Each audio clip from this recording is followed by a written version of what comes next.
আসসালামু আলাইকুম। আজকে দেখেন আমার কি অবস্থা করছে।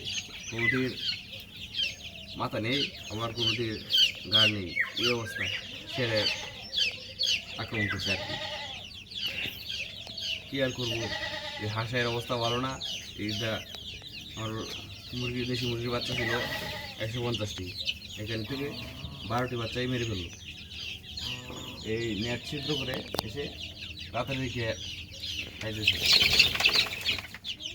তারপর আমার একটা পালিত কুকুর ছিল, সেটা চিল্লাই গেছে। তারপর উঠে দেখলাম ছেলের আক্রমণ। আসলে বলার কিছু নেই, সব ইচ্ছে কপাল। দেখেন কি কত সুন্দর বাচ্চা দিয়েছিল, সবগুলো মেরে ফেলছে।